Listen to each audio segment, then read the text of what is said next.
Ali Abdelaziz came out and offered Conor McGregor a title shot against Kamaru Usman. Now, I'm well aware that Ali is not quite in the position to do that, but that's not a bad first step. I talk to Ali every night.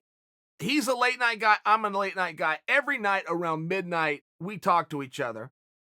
He swears me to secrecy on some stuff, and then he just tells me what's going on, how the sausage is being made.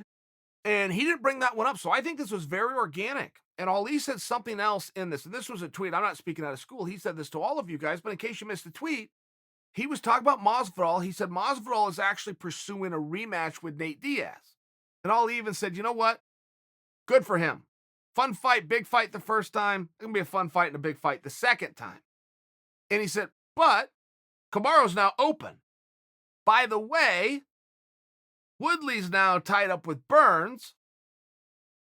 The whole weight, right? I mean, the weight's in a little bit of a strange place. Yet the other top contender can't get out of England.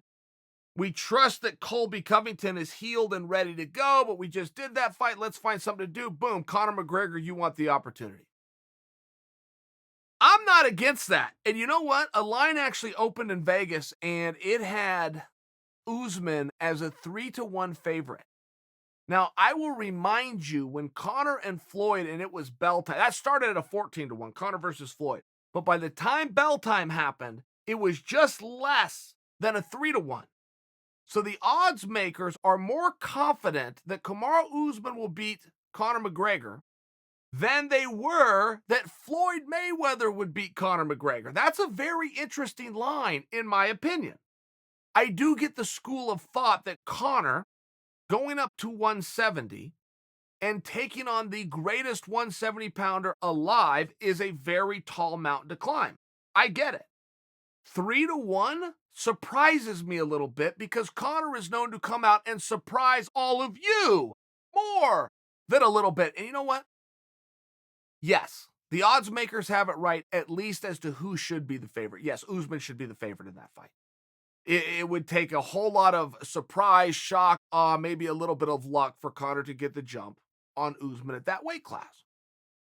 But I will tell you this, on a personal note, my days of counting Conor McGregor out are long gone. Conor McGregor will show up. He will show up with a plan. He will show up confident, and he's coming to fight.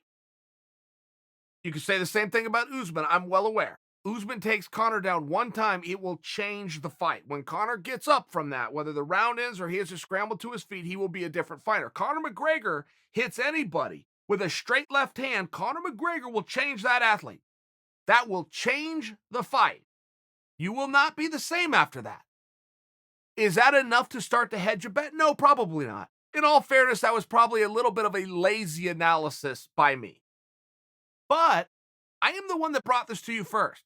I am the one that came to you first, and I do want my credit here. Should this happen? If it doesn't happen, I get no credit. But should it happen, I am the one that told you after Conor beat Cowboy that I do believe that Conor McGregor is now the number one contender at 170.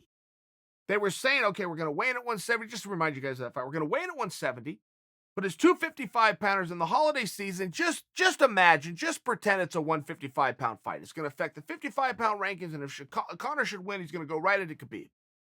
Well, I like all of that, except I would have to pretend that, because that isn't what's happening. I would have to pretend it's 155, because actually at 170. And if Conor goes and gets a jump over a top 10 guy in Cowboy Cerrone, it should matter at 170. And you know what, guys? It does. It does matter. And when you do have Covington in limbo, I don't know what Covington do, so I'm just going to put Colby in limbo. You have Leon, to I understand it, as of right this second. I know this is about to change, but he can't get from England to the fight. You have T. Wood tied up with Burns, I mean, in many different ways. And then you've got, look down at 155, you've got Khabib and Justin on a collision course. It does seem to me, in many ways, Conor McGregor versus Kamaru Usman, and I'm light on this, guys.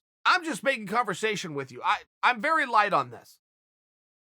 But in many ways, that makes a lot of sense.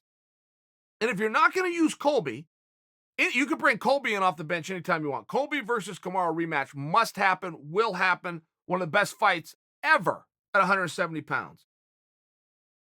But if he's in limbo, If T Wood is tied up, if Leon can't get it, right? Darren Till's left the division.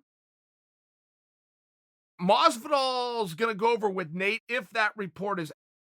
You've taken a lot of players off the board.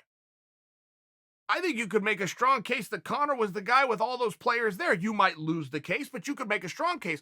With those guys out, you still want to tell me Conor McGregor isn't the number one contender at welterweight?